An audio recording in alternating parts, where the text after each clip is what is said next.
This is the After Party, live with Kim McAllister. Pick a couch, grab a drink, and settle into the conversation.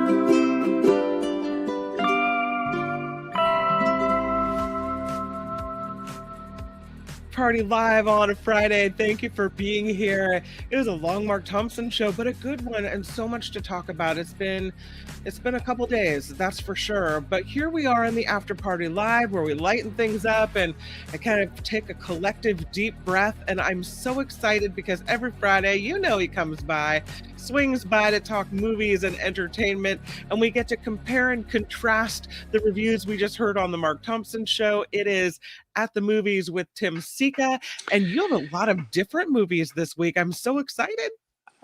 We do, and yay! I'm wondering, as I look at this list, I'm going, oh my God, are we going to be able to get through all these? I think we will. Because for a while we used to do longer reviews, and then you kind of went to 3 movie reviews plus the classic of the week. And this week you've got more, more in there. But I think we're going to be able to get to it. I have faith. Yeah, oh, good. I'm glad you have faith. But yeah, we are going to be having more reviews, I think, in the upcoming months because it's award season and there's tons of stuff being released. So yeah, yap. You're going to hear me yapping. Yeah. At the Movies with Tim Sika. And let's get to the first one. The first movie you have for us is called Paper Bag Plan. Yeah. Bay Area filmmaker from Oakland, Anthony Lucero. He's best known for East Side Sushi. This is his follow-up feature. It's another heartfelt indie. His new film is called Paper Bag Plan, and it follows a young man whose devoted father and caregiver is diagnosed with cancer. So faced with the question of who will look after his son when he's gone, the father sets out to teach this young man the seemingly simple but in this case life-changing skill of bagging groceries, hence the title Paper Bag Plan, hoping that it will lead to his son's first job and a measure of independence for him too. So anyway, yeah, Bay Area filmmakers' first exposure to this movie was when it was screened earlier this year at SF Indie Fest, following a very successful festival run. It opens in select Bay Area theaters today. It's having its world theatrical premiere tonight, in fact, at 6:45 at the Grand Lake Theater in Oakland. And it's just a very special movie. It's heartfelt and tender and touching, with an amazing performance by a young actor named Cole Massey, who plays the disabled son, Billy, and who is also disabled in real life. So yeah, it's a story about personal dignity and resilience. It's a tribute to caregivers everywhere. It's a victory for on-screen representation of the disabled, and a movie that, for me, particularly stands out, especially now, from like this overwhelming deluge of Hollywood tentpole movies that are just laden with special effects and bombard you with sonic assaults. And it's such a breath of fresh air to take in such a simple, emotionally direct and pure little film, a work that reminded me of the quiet power of perseverance, the power of unconditional love, and the beauty of finding hope in places where we least expect. And a movie that very, very nimbly and sensitively approaches portraying its disabled protagonist and caregiving parent with realism and dignity and a great degree of authenticity too. So it's a very special movie, and it acted on me anyway, like a tonic, especially in the current movie climate, where everything is so big and loud and boisterous. This is just a simple, quiet, tender, beautiful little story about a father and son. Yeah. There are times when I'll click on a movie and I won't realize that it's this sad story about someone with a terminal illness. And I want to kind of check out and not at the end of a movie feel so sad. This will not make you feel sad. No, this is very uplifting and very moving. And no, it won't make you feel sad. If anything, it'll it'll lighten your spirits. It really will uplift you because it's a very inspirational story, and it's a beautiful story too. Yeah. So yeah, no, this is not that kind of movie, Kim. So you Okay, don't have to good. worry about it. I'm No, glad no. I asked the question. That's Yeah, me awesome. too. Yeah. This one I saw you had on your list, and I have not heard of this one ever. Ali Hopa? Ali Yeah, Hapa? yeah, Ellie Hopa. Yeah, yeah. It's the first of two documentaries we're going to talk about this week. Ali Hopa, the Dalkert story. It's a sports documentary, and it's Mhm. much more really if I can get to it. But firstly, as a sports documentary, this very entertaining and very accomplished movie. It definitely deserves, in my opinion, inclusion among the classic sports documentaries that define the cinematic sports documentary canon. And it's about a group of Kurdish athletes, Kurdish soccer players, refugees who've been embraced and welcomed by Sweden and Sweden's soccer league in the hopes of distinguishing themselves as athletes and as inspirational representations of the Kurdish people who, while numbering like in the 30 to 40 million population range and one of the largest ethnic groups in the Middle East, they're famously the world's largest ethnic group without a sovereign state. And Dalkurd is the name of the footballer, the soccer team that was originally set up to give these Kurdish refugees, showcased in the film, in a working class Swedish town, something to do. There were all these refugees coming, and so it was decided that, hey, let's form a soccer team, and the Swedish organization welcomed them into their group so that they could compete professionally. And the movie then documents the team's wins and losses in several games in which they're competing, all building up to this championship match. And in context of the film, Ali Hopa is Swedish for all together or everyone, which reflects the spirit and the unity and collective resilience that the film highlights in the telling of this soccer club founded by Kurdish immigrants in Sweden. And the title thus emphasizes both the team's togetherness and its broader message about belonging and identity. And as a movie, it's got everything. I mean, it's got suspense as we watch this team of soccer players surprise everyone and defy the odds. We learn a lot of history about the Kurdish people and their displacement. The film's got emotional heft and uplift in spades. There's deeply rooted human interest going on here as various members of the team are profiled. We get to know these guys. We're really rooting for them. And it's just an expertly assembled, beautifully directed and edited piece of work from director's name is Kordodowski and the Bay Area's Jose Moreno Brooks, respectively. They directed and edited it. That, in summation, in my world, it's just one of the best sports documentaries to emerge in years. And what more can you ask for in a movie? It's got Yeah. everything. It's just terrific, and it begins streaming today on Amazon Prime. It had a really good festival run, but unless you were attending all these festivals, it wasn't something on your radar. But it really Sure. deserves to be on everybody's radar because it's a fantastic movie. Awesome. Is it in Swedish? Is it in with subtitles? There are some subtitles, but it's largely in English, as I Oh, okay. recall. Yeah. That's interesting that you asked that. Sometimes I forget. I I get so know. I get so Yeah. involved in the story, and I did with this that no, it's in English. Yeah, it's Yeah. primarily in English. Yeah. I've been watching a lot of TV with my mom, who's recovering from a medical problem, Yeah. and Yeah. we're not allowed to say stroke at my mom's house. We don't say that. We get the word. The word is not being said, but she's doing really well. But we've been watching TV in the evenings as I kind of hang out with her and make sure she's okay. Yeah. Yeah. And Yeah. she doesn't want anything with subtitles because she's moving a little slower and think thoughts are maybe a little slower. Sure. So that's kind of why I asked. But we love Hawaii, and so we wanted to watch the new show. I wanted to watch the new show with Jason Momoa, the Chief of War, which is I think it's an Apple TV series. Yeah, I've And heard of it. it's what's Yeah. interesting, it's mostly in Hawaiian, especially the first several episodes. And she's Really? like, I can't keep up with it. Yeah, but I'm loving it, so she's not loving that one. Yeah, well, Yeah. but if you're watching it together, you can kind of serve as the kind Hmm. of like the go between and the narrator and say, "Mom, this is what they're saying. I'll Would you read it say? to you. I'll read Would the you? subtitles to you." Hey, I'm good at that. Would you say that this movie is okay for kids? Yeah, I Okay. think it could. I think especially for young boys Yep. who are maybe into sports or who just want to see a good sports story. Yeah, for Yeah. sure. Yeah, yeah. Awesome. Your kids, I think, would like it a lot. Yeah. Ali Hopa. Awesome. The next one is Mega Doc. A documentary of a different sort, and one from the director of Leaving Las Vegas, Mike Figgis.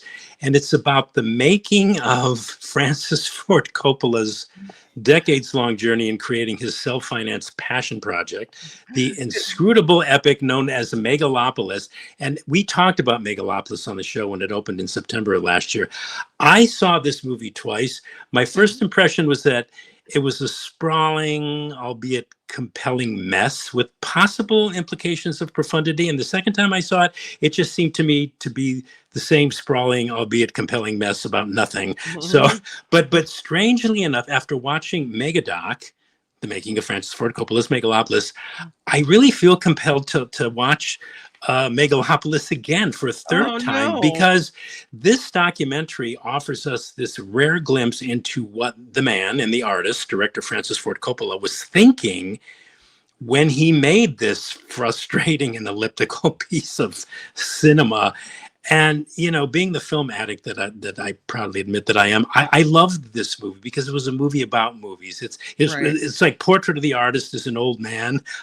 It's Mhm. not only about the making of Megalopolis, but it's about one of the cinema's foremost movie artists, the filmmaker who Yeah. definitely has the right to claim that title of an artist, Francis Ford Coppola, the director of the Godfather films, Apocalypse Now, The Conversation, tons of great movies, Mhm. and this very special documentary film allows us entryway into Coppola's mind, how he approaches films. This one in particular, which has been in development for like 4 decades. His wife Eleanor, who recently just passed away last year, on camera says that for Francis, the beginning of a film he is about to direct is Francis asking a question, and the making of the film is about Francis finding the answer. Mhm. And that his scripts, well, this script of Megalopolis in particular, I think it was John Voight, one of the stars of the film, said when he was asked if he understood what the movie was about, and he said that as an actor, certainly in the case of Megalopolis, the script's not something that you understand. He said it's something to see as a possibility, which I thought was an interesting insight, I guess, or a ridiculous one. I don't know. And as such, there are a lot of other observations and comments made by several of the actors and technicians who worked on the film. Coppola's emphasis on how the process of filmmaking has got to be fun, with an emphasis on play instead of toil when you're making a film. Mike Figgis, the director of this documentary, lends some interesting observations on camera about the challenges, the pitfalls, and the pleasures and the perils of the filming of a feature film being filmed. So I thought some of those meta observations were just fascinating. And now a suggestion here. Don't Anybody thinking of seeing this movie, don't come into Megadoc thinking you're going to get a reading on what Megalopolis actually means. I don't know if anybody will ever know what it actually means. I don't even Yeah. know if Coppola himself knows what it means. But yeah, maybe that's the point of the movie itself, which Megadoc captures and captures it very skillfully and very entertainingly. This is like catnip for movie buffs. Okay, I'm getting Megadoc. from So you that you liked Megadoc better than Megalopolis. I certainly enjoyed Megadoc a lot more than Megalopolis. Megalopolis was, yeah, it was a cross between a slog and just being sort of like momentarily entranced, and Mhm. then being slogged again, and then going, oh, well, this is interesting, and then getting really bored. It's a yeah, yeah, that's Megalopolis. But Megadoc is yes, it's much more entertaining than the movie that it's documenting, and Yeah, but I mean, it'd be great to watch the movie, watch Megalopolis, and then check out this documentary. And then at least you'll be glad you subjected yourself to this very infamous movie. I mean, Is Megadoc in theaters or on TV? it's in theaters. Yeah, Okay, right now it's all in right. theaters. Yeah. Let's take a look at this one. It is called The History of Sound. Yeah, this is directed by Oliver Hermanus, and it's a period romantic drama film which Hmm. follows the relationship between these two men. They're in the poster there, played by Paul Mescal, who's on the left, and Josh O'Connor, both superb and very versatile young actors who meet in 1917 while attending the Boston Music Conservatory. They bond over a love of music, become romantically involved, and after World War One, travel together collecting and recording folk songs of their countrymen in rural Maine, where they lived for a time in the summer of 1920. Hence, it's called The History of Sound. And the story focuses on a 10-year period between like 1917 and 1927 in painstaking period detail. That poster's in black and white, but the movie shot in glorious color. Mhm. And the detail, the period detail is so rich that you feel like you're literally back in that time and living in New England and Italy and England. The story jumps around a bit. But yeah, I like this movie a lot just as a piece of cinema. It was reminiscent to me of like a Merchant Ivory movie. I was thinking in particular of Morris or Maurice, that 1987 British film based on the Ian Forster novel. This movie boasts the same kind of period and production design textures that movie did. Or there was another recent one, I don't remember. I may have talked about it on Nikki's show, Benediction in 2021. It was Terrence Davies' film about World War I English poet Siegfried Sassoon. This movie has all the quality of those two films, but it's still very much its own creation. It's a lyrical movie with a slow but kind of steady and involving pace. The cinematography, as I mentioned, has this burnished period glow about it. It's a dreamy film. It's an ethereal movie. The love scenes are tender and tastefully rendered. It's beautifully shot.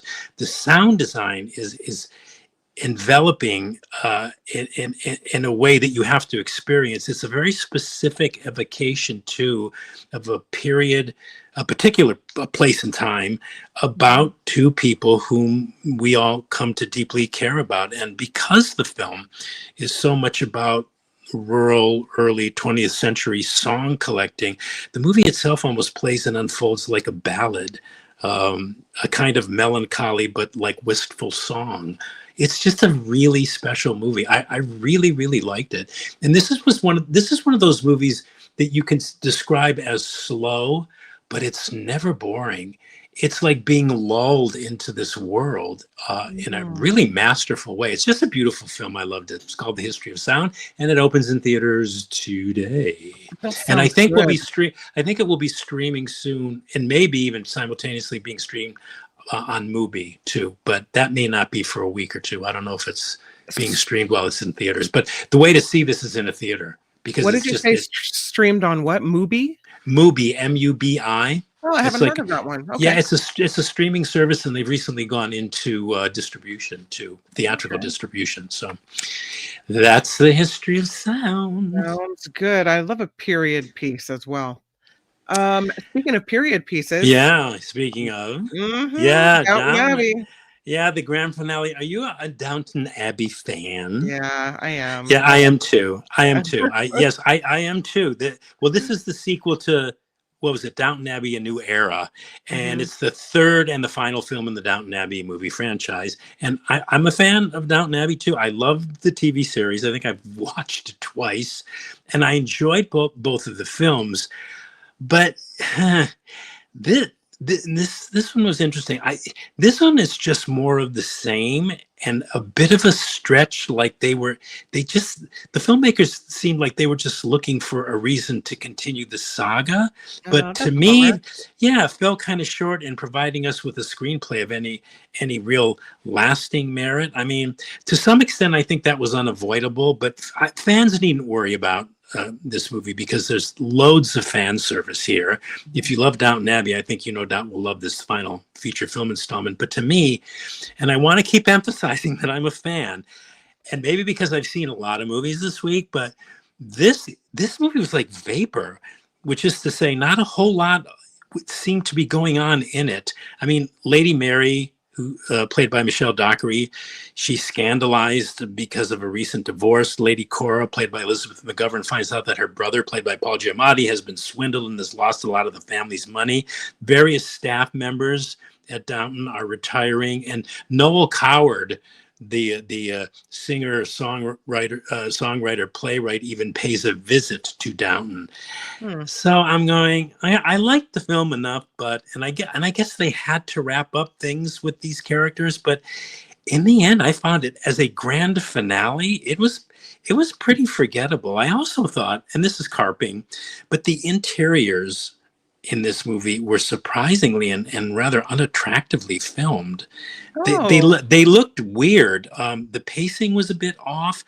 I told a friend portions of the film seemed very AI-ish. I don't know if that makes any sense. Maybe because we're deluged with AI these days. But I'm looking at this movie and I'm going, why is this feeling so weird?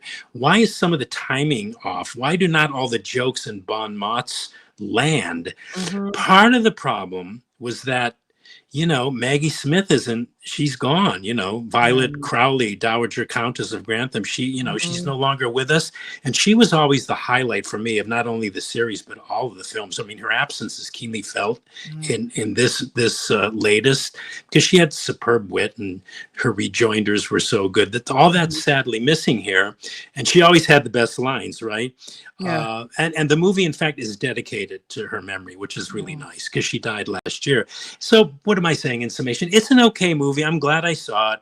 But while watching it, I was beginning to wonder, and I'm probably overthinking this. I'm starting to wonder if rarefying this kind of like class versus class world of Downton Abbey is a good thing. I mean, after all, really, in the end, after all, this movie, in my opinion, kind of glamorizes rich over poor, separates class from class, and romanticizes the notion of kings. Watching it now, I'm thinking, yeah, God, this is just like benign fascism. And that could just be because I'm getting overpumped with all this news, but I'm going, I don't know why, and so anyway, it's just, I think it's just like how some people, myself included, are kind of fascinated by The Crown and the royals. Totally, yeah. I wonder, this movie, this just made me think about that, thinking like, I don't know, maybe I need to revisit that in my head. Anyway, it's fun. If you're a fan, you're going to love it and you're not going to care what I thought. No, I think that I understand you kind of relating it to current times. I look at a movie like this as a kind of a checkout where you're able to step back in time. I love being in that house. Like, it makes you feel like you're in the house. And I love the cinematography in the show where you see the beautiful rolling lawns and the grounds and the inside and the old features of the building, the bells ringing and all these things.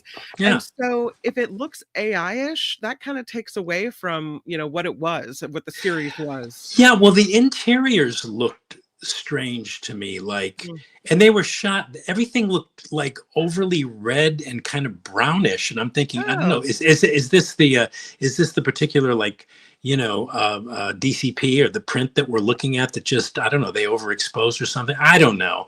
I just kept saying, why isn't it striking me the way you just described it, and the way the other two movies were, and the way the series was, which was, beautiful. The landscapes were gorgeous. The house inside is kind of familiar and cozy, even though it's it's like so much ostentation, and then I'm watching this thing and she's like, Cora's finds out that half her personal fortune is gone. And it's sort of like, well, what are we going to do now? Do we have to sell Grantham Place? I mean, and I want to go, these aren't real problems, people. Yeah. You know what I mean? I mean, it's sort of like, so instead of living in opulent wealth, they're just going to be living in wealth, and the other thing too, I thought the movie was kind of clumsily handled, was this thing about, oh, it's time to let go. We've got, yes, I guess we better sell Grantham House after all and just move into the small apartment. Wait, I didn't say that. I didn't say that.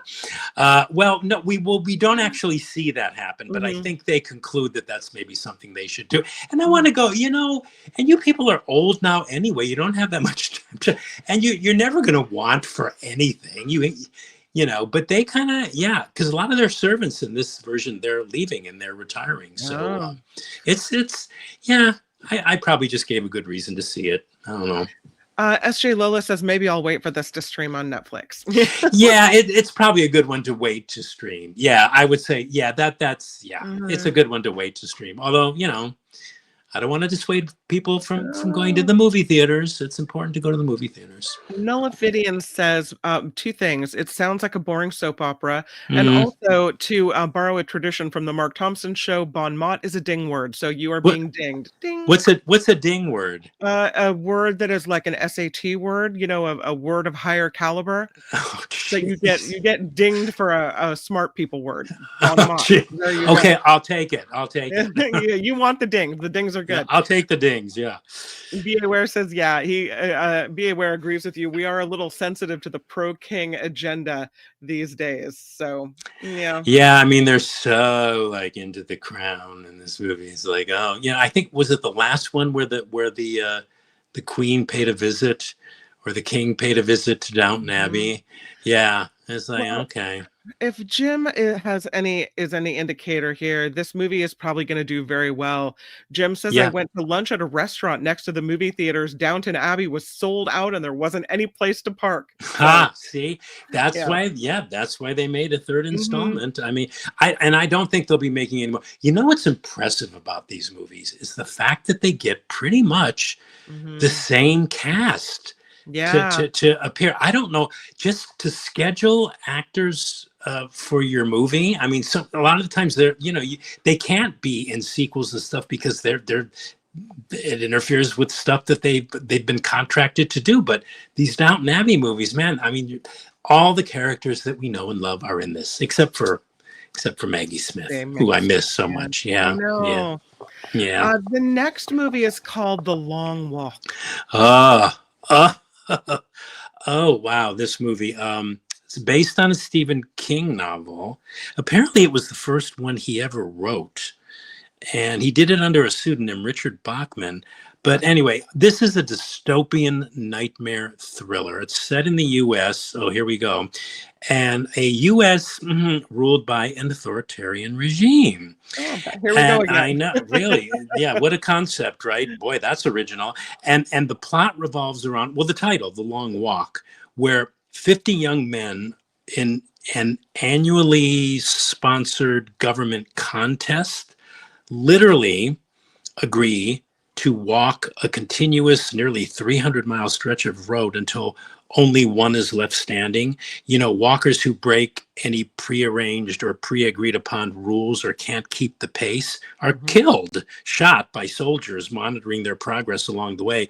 And the one young man who survives the long walk, he can have whatever he wants for the rest of his life as a prize from the government. All Is he this has to kind of do is, like a Hunger Games situation? yeah, actually there is some Hunger Games thematic Hmm. threads Yep. running through all of this, but yeah, but this this Mhm. is strong, sober, serious stuff. It's a movie that is literally designed to obliterate you emotionally, and for the most part it succeeds. It's fairly strong stuff that rarely lets up. Technically, it's also pretty impressive because it holds your interest throughout. It's basically just these young guys walking and talking for an hour and 47 minutes, Mhm. getting killed along the way, the ones that can't keep up with the rest. And yeah, they walk this unidentified country road somewhere in the good old USA. And lots of good actors here. Cooper Hoffman, David Johnson, amongst the ensemble. Charlie Plummer, young actor, is a standout as this like emotionally disturbed, borderline psychotic kid. And Mark Hamill, who's having a moment these days, appearing in his second Stephen King movie adaptation this year, the other being The Life of Chuck. Here he plays this fascist colonel who oversees this what is really a sick spectacle, a spectacle whose like finale is televised so all the world can see who wins. That's what the Hunger Games, the thematic thread, Yeah. and reminded me of. But yeah, Kim, wow. I mean, it's certainly effective. It delivers. It's disturbing, but its curious ending, which I gather is far removed from the ending of the novel, and I don't know, unsavory depiction of a lost and sick world. Both are something I think people contemplating seeing this film may want to seriously consider before they put themselves through what are awful, grueling goings on, and before they plop down their hard-earned cash to buy a ticket. I recommend it for sure, but it ain't for the faint of heart. And the similarities to the current state of the country are just beyond unsettling. I mean, what has become quote unquote normal in this story is what is now becoming the new norm in American politics today. And there seems to be no way to stop it but to get out of its way and let it all play out. I mean, Oh God, it's true. yeah, I mean, hold on to your loved ones, hug them every day, and try to stay safe. I don't know. Yeah, I mean, this movie, William Friedkin used to talk about this. He would say that this movie really effectively captures the current zeitgeist that's going on in the country today. So it's strong stuff, very well made. But I didn't care for the ending. I didn't even know what they were trying to imply by the ending. I had some issues with just some of the motivations of some of the characters, but it's never boring for a second. And after the second kill, all subsequent kills, I just covered my eyes. I didn't even want to look at them. Hearing it and hearing the screams and the sounds was plenty. I didn't need to see anymore. I mean, I guess you could say some people like this kind of, gruesome movie as that's their escape, but it doesn't sound like this movie is really much of an escape if you're trying to check out from the ugly politics of the world. No. This is not. No, this is a long walk. This is not the movie. And it's interesting. I sometimes get to see these with invited audiences, and when the movie was over, it's like people just sat there shell shocked. A lot of times people will get up right when the credits start. They just kind of sat there and nobody went for their phones. They just kind of I don't think they really knew how to react. They felt so bludgeoned by if they felt as bludgeoned as I did, I get their reaction for sure. Yeah. John Watson says this does not sound like the feel-good movie of the year. It is not the feel-good movie. No. Oh, thank you. Yeah. Yvonne says, yeah, I need a fantasy type movie show totally out of reality, not in reality. So. Yeah, it's interesting because King wrote this. It was the first novel he wrote. It wasn't the first one he had published. I think that was Carrie. But he wrote this in the 60s.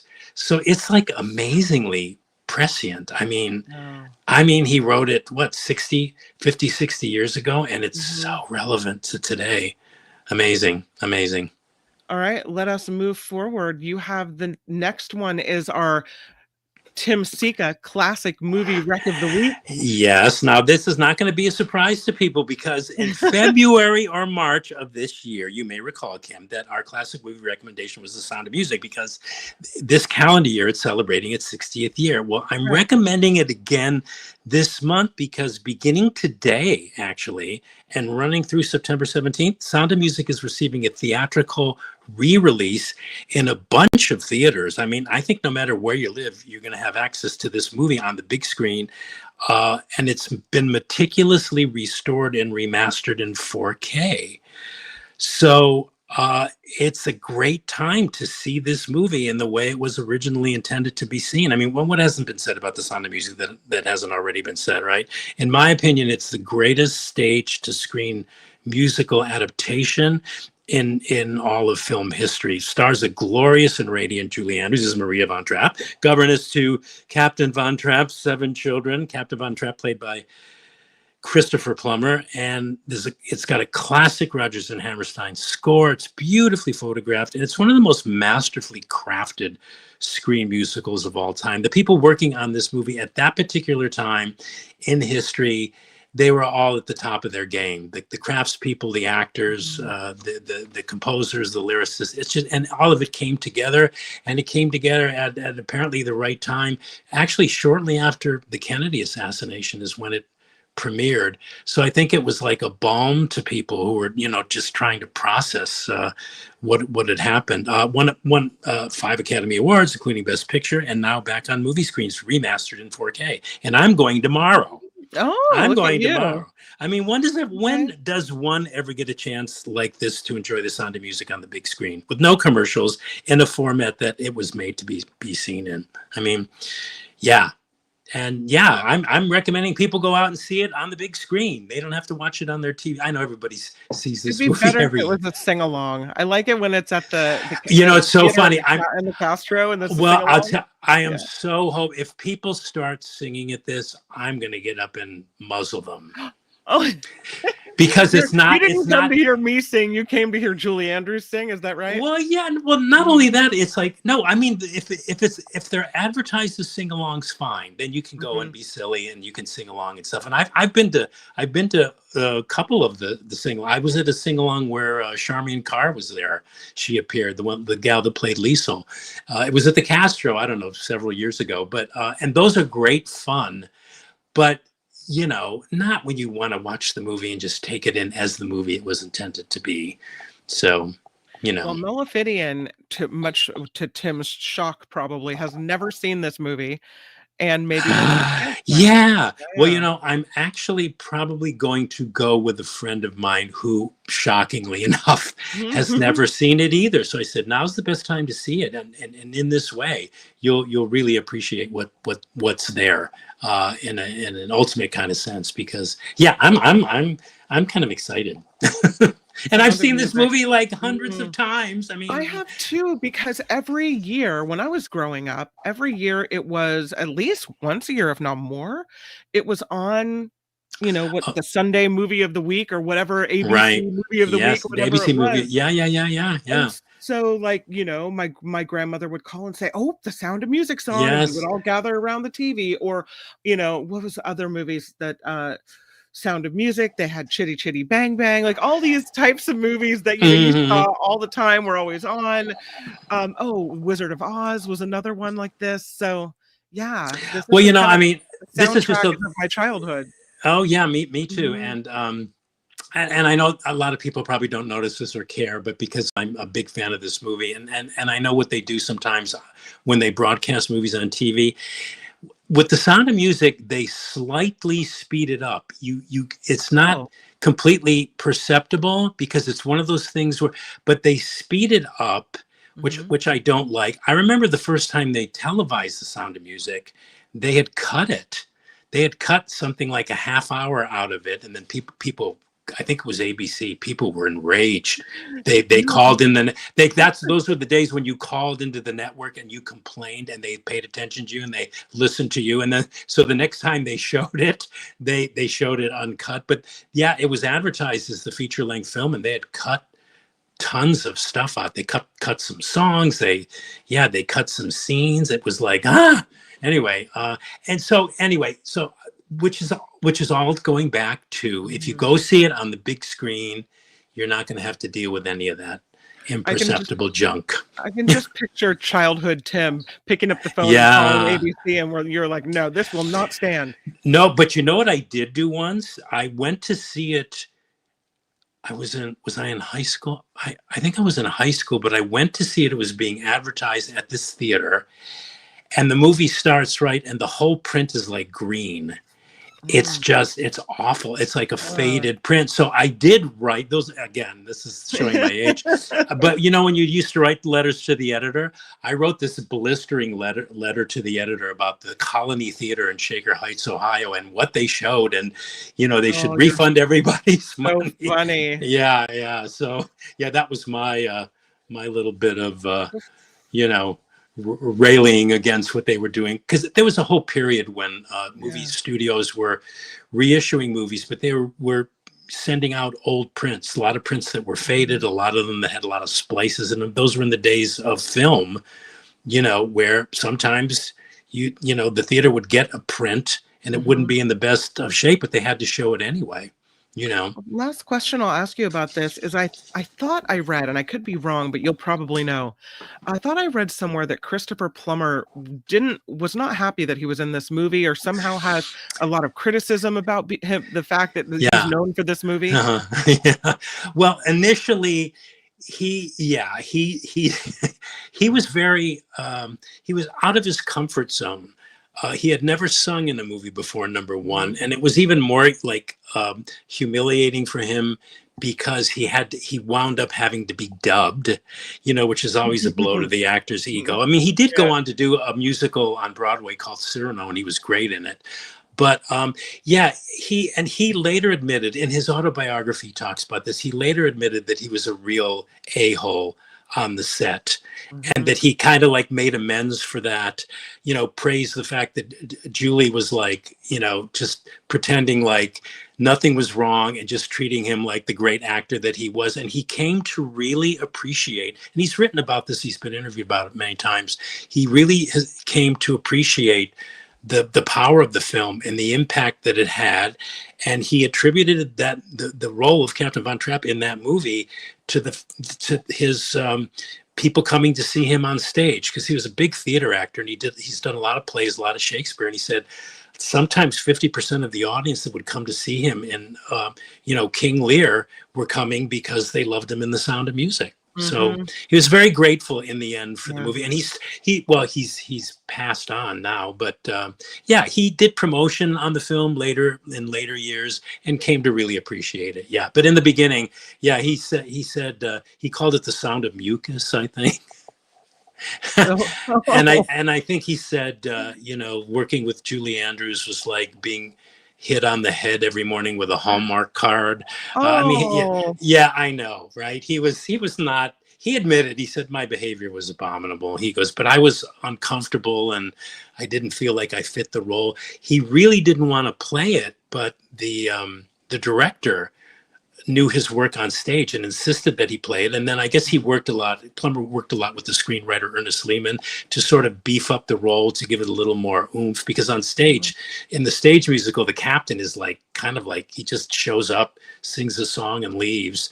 And so Plummer and Lehman working together on the script really gave him, you know, a lot more to work with than what was originally there. Yeah, he was the perfect mix of strict and soft. Yeah, no, he's great. I've always wanted to interview him. I never got the chance, but I always wanted to interview him to say, you know, you really are great in that movie. Nobody's ever really said that. And it is an underrated performance. And it is one, I remember when he passed on, it was like listed as like the second or third of his greatest screen roles, you know. But yeah, I always wanted to interview that movie, and we all know him from that, right. Yeah. But I mean, if you look at his acting and his scenes with Julie and his scenes with Eleanor Parker, the Baroness, he's really excellent. I mean, he's just polished and he's great. He's great in the movie. Yeah. Anyway. Zero Sum loves the backstories on movies and actors that you provide. Thank you, Zero Sum. You get some applause from Rhonda, who loves your movie reviews. Hi, Rhonda. Yeah, Rhonda's nice. She always posts the segment that you post. I know, she's so great. We love Rhonda. Thank you, Rhonda. She helped us promote it. So Rhonda's awesome. Thank you. She's very social media savvy, our Rhonda. We love her. She is, and she's also a good movie lover too. Yeah. And then Teacher Lori also has a recommendation for us called The Institute. She says it's an MGM Plus adaptation of a King novel, and it's good. She said you could get a free trial and watch all the episodes. Yay. Okay, the Institute. Okay, I'd never heard of it. Okay. I haven't either. We'll have to check it out. Thanks, Teacher Lori.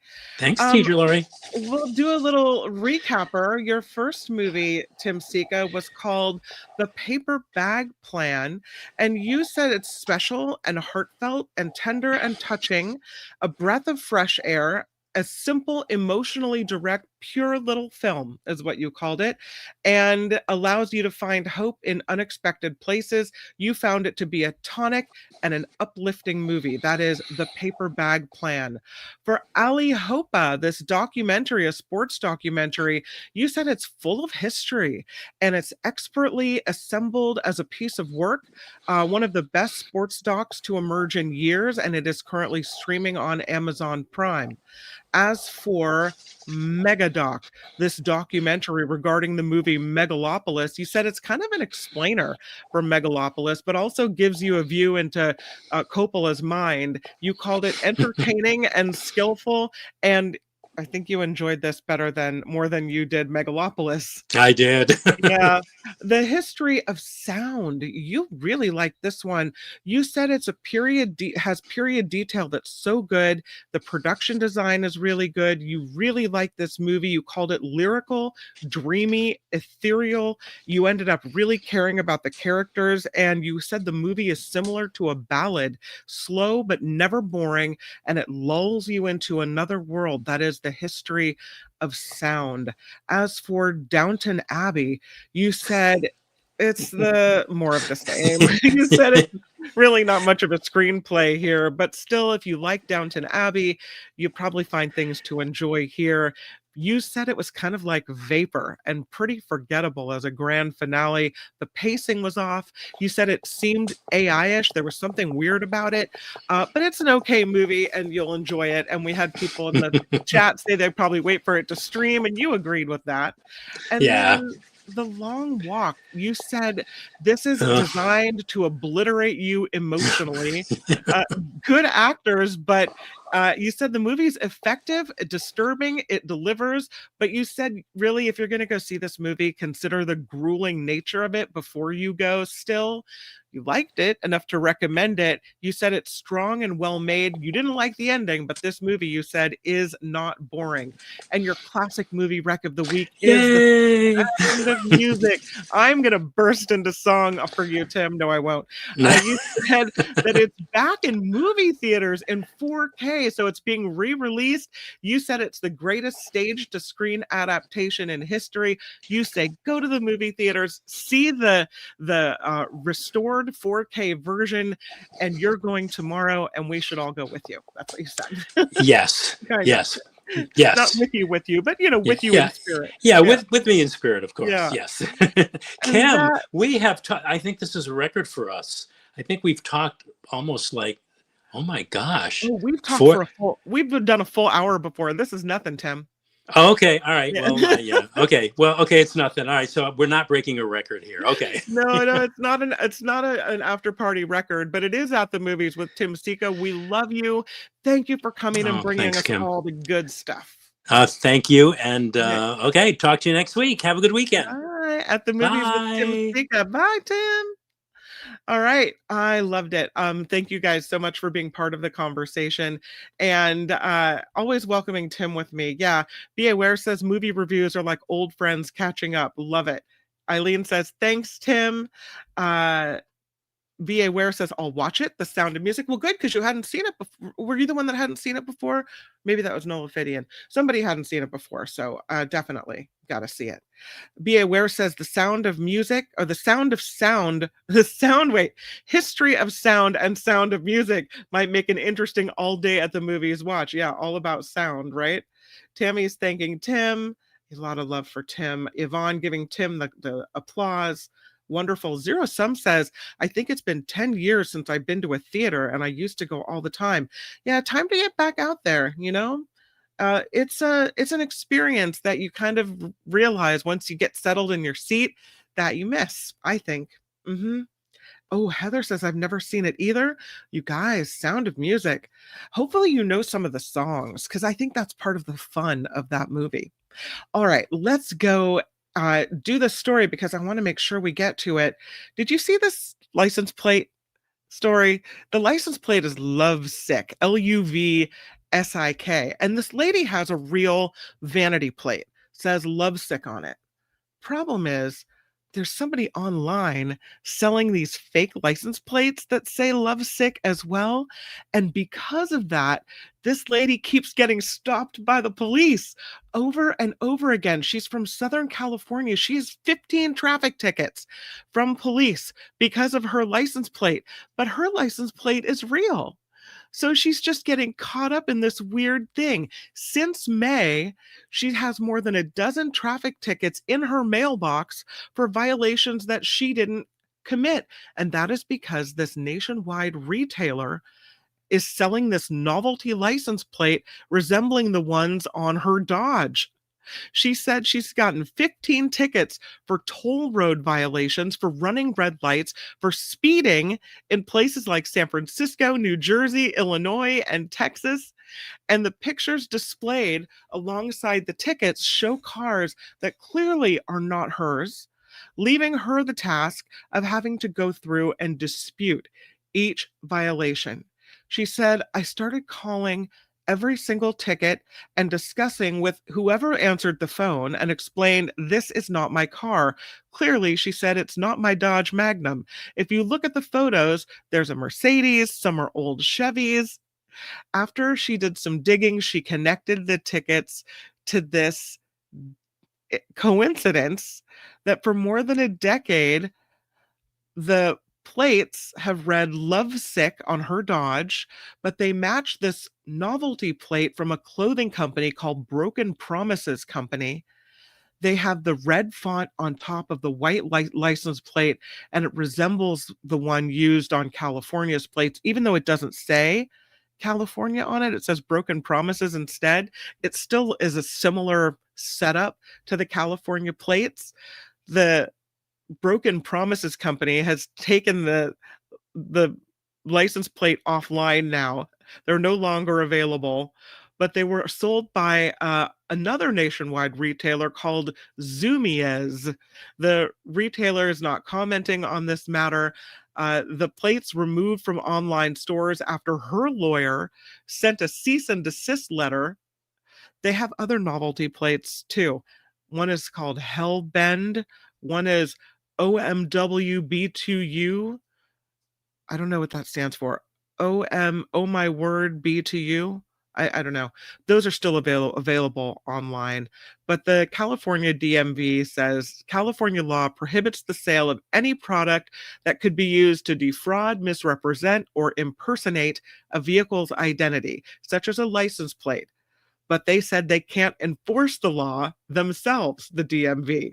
So it's against the law, but they can't enforce the law. Well, who's enforcing the law? CHP says they can't stop retailers from selling fake license plates as decor, but they aren't supposed to be used on vehicles. So the retailers are still allowed to sell. The woman says she's been able to get these tickets wiped from her record, but she says she's not going to be satisfied until all these novelty plates are taken off of the web. I have another story for you, and I think we have time for it. The pictures are incredible. This is called Moon Beach. Moon Beach is in Greece, and there were plans to put a 5-star hotel, a cascading hotel complex, right on one of the most photographed shorelines in this area. It is the Isle of Milos in Greece. This did not sit well with locals. Here's another picture of Moon Beach. Can you imagine a cascading hotel on this shoreline? The beauty that it would ruin? Seriously? You're going to put a 5-star hotel on this? What? I'm not saying it wouldn't be a great place to stay, but how awful to ruin this beautiful setting with buildings and I don't know. No, just no. And the people of Milos said no as well. Look at them all out there. They said, stop that. We're not doing it. And because of their protesting, the authorities have revoked a building license for this cascading hotel complex on one of the most photographed shorelines in Greece. The environmental campaigners welcoming this decision to stop construction of a disputed 5-star hotel on this Greek beach.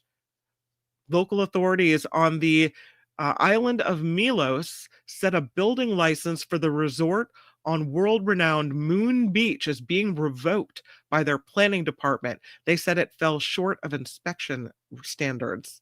It was found, they said, that not all required approvals and supporting documentation had been submitted. No construction will proceed without full compliance laws and environmental requirements. What really happened is people threw a fit and they were like, no. The mayor of Milos was facing growing public outcry over the planned development after excavators were first spotted on the site earlier this year. Can you imagine bringing excavators trying to change this? Horrible. No. So pretty. So the Moon Beach, we know, is among the most photographed shorelines in Greece. Travel experts say it's one of the most beautiful spots on the planet, and architectural plans for this hotel complex had it cascading across the pumice white rocks. They had swimming pools and cave villas constructed within a view of breathtakingly turquoise Aegean seas below. That was the plan. Plan has been stopped. There's one of the members of Save iOS, which is the group that was trying to save this spot. They said the decision is undeniably good news, but in reality, it's only a small step in the right direction. That there is huge pressure from various stakeholders to build these islands to death. Right now, there are about 50 hotels being constructed in Milos. So, a lot of Greek tourists being attracted to Greece. 36.1 million visitors went to Greece last year. That's almost 4 times more than the population. And that has fueled this building spree that is, according to activists, threatening this fragile ecosystem of these island chains. And underneath all this are these foreign investors. There's a thriving construction industry. They're snapping up these large tracts of land in popular destinations.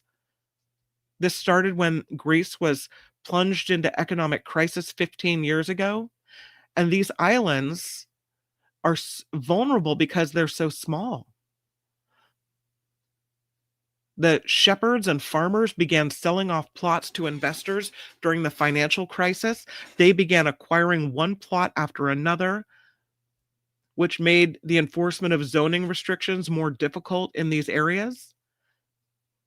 Now the Ministry of the Environment in Greece, they say, must become much more serious about protecting the islands, the culture, and the natural heritage. There's no excuse. They say they're out of the economic crisis now, so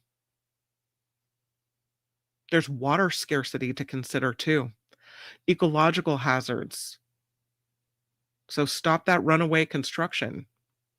The Milos decision, though, is being called the tip of the iceberg of this. The overdevelopment of these Greek islands means the identity of the nation's islands is at risk of being lost.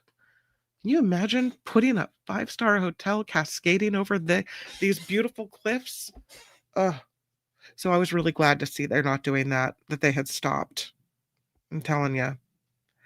I do want to tell you something that's going on this weekend before we go, and that is there is a meteor shower that is peaking this weekend and won't return until 2030. It's called the Chi Cygni meteor shower, and the meteors are going to be not as plentiful, so only a few meteors every hour, but the ones that do end up streaking across the sky will be moving much slower than your typical shooting star. It makes them easier to spot. They say there's a trick to spotting them as well, that they can show up anywhere in the sky, but if you trace the path backward, if it points to a constellation Cygnus, then it's likely a Chi Cygni.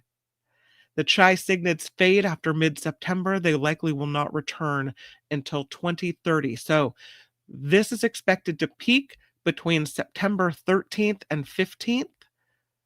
So tomorrow night, not tonight, maybe tonight, tomorrow night, the night after, it's peaking this weekend. So if you get a chance, pop outside, see if you can catch a shooting star from the Chi Cygnids. They're moving slower. You'll be able to enjoy it a little longer. I just wanted to make sure you knew that. And if you see a shooting star, you'll know what it is, right? Yeah. You guys, thank you for spending your this hour on Friday with me. I enjoy the comments and the camaraderie in the chat.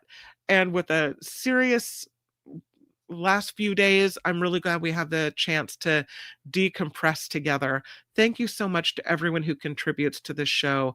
I am so grateful. Wes pops in today with a contribution. Janet R., John R., Murphy, Wes again from yesterday. Thank you guys so much for all of the help keeping this show rolling. We couldn't do it without all of you working together. Thanks to teacher Lori for sending a story in today. Shadow producer Calvin Wong sending me some stories as well. If there's anything that catches your eye and you want to send it my way, it's Kim at theafterparty.live. That is how to get a hold of me. Don't forget the .live, Kim at theafterparty.live. And I always love hearing from you. All right. Please go forth, make it a great weekend, and I will see you right back here on Monday, 11 a.m. at the Mark Thompson Show. But for now, bye, everybody. The After Party Live would like to thank the following contributors and viewers like you.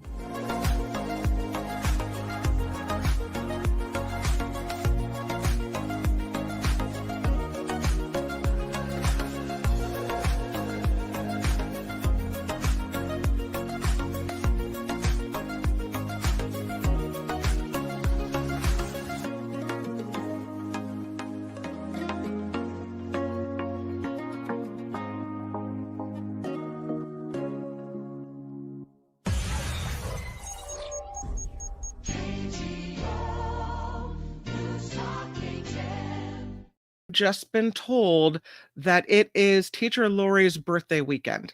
Yeah, I know. And you know what that means, right?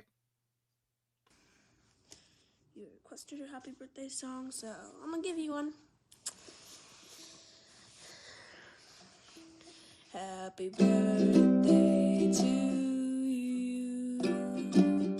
Happy birthday to you. Happy birthday, happy birthday, happy birthday to you.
Zero?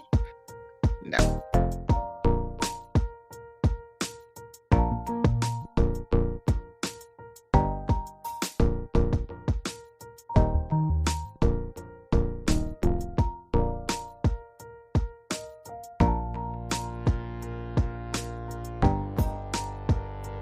Aloha.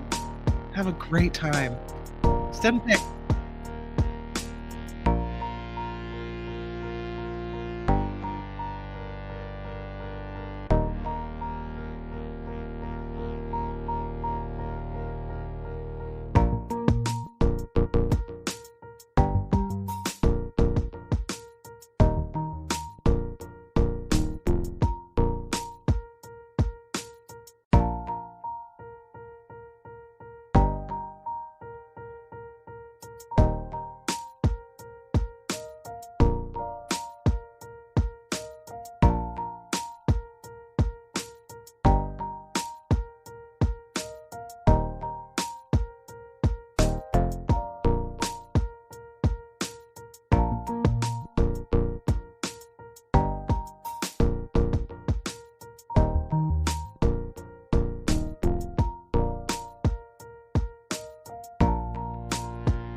Yeah, what Phineas said. Those pancakes are awesome.